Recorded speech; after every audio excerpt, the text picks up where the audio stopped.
Hi everyone, welcome back to Chem Help ASAP. In this video, we are going to see what happens when we take a neutral atom and we add an electron. Now, if you watched my video on ionization energy, you already have some idea what to expect. So let's get our periodic tables out and let's get ready to find some trends. Our official definition for electron affinity is the energy associated with adding 1 mole of electrons to 1 mole of atoms in the gas phase. But more commonly, we think of this as the energy needed to add an electron to a neutral atom. The energies associated with electron affinity are usually negative because you are bringing a negatively charged electron in with a positively charged nucleus, and that is always favorable.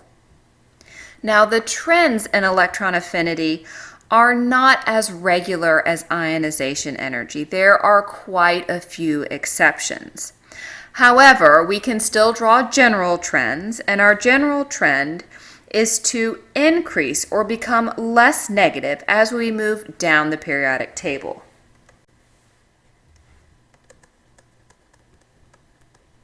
And as we move across from left to right, electron affinities decrease or become more negative.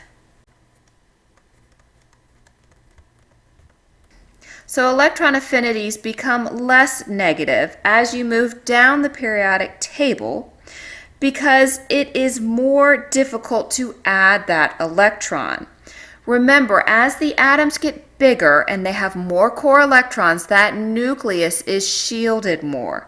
So it becomes more difficult to add that extra electron because it is not feeling the attraction of the positively charged nucleus as much.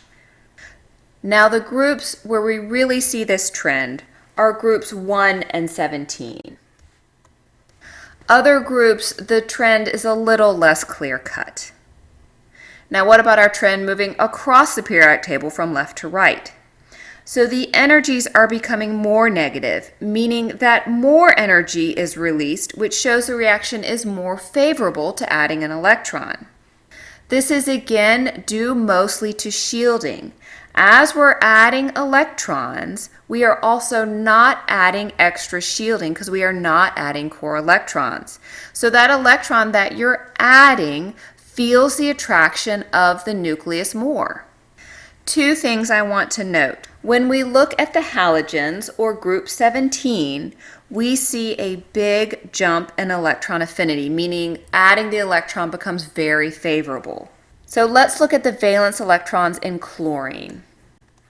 Chlorine has the 3s orbital, 2 electrons. In the 3p orbital, chlorine has 5 electrons. Of course, you notice right away that adding 1 more electron gives chlorine a full outer shell, or it gains the noble gas configuration. This increase in stability makes it very easy to add an electron to all of the halogens. The other exception that I want to mention is the noble gases. Let's take a look at neon. Neon has 2 electrons in the 2s orbital and 6 electrons in the 2p orbital.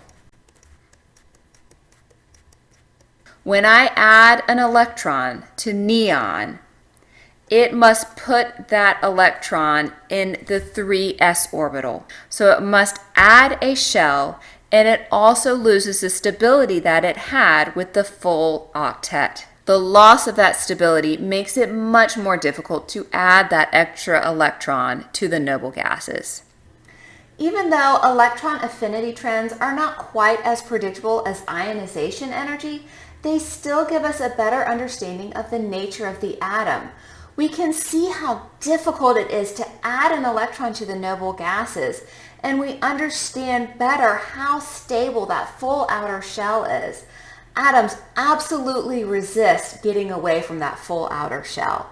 I hope you found this video helpful, and thanks so much for watching.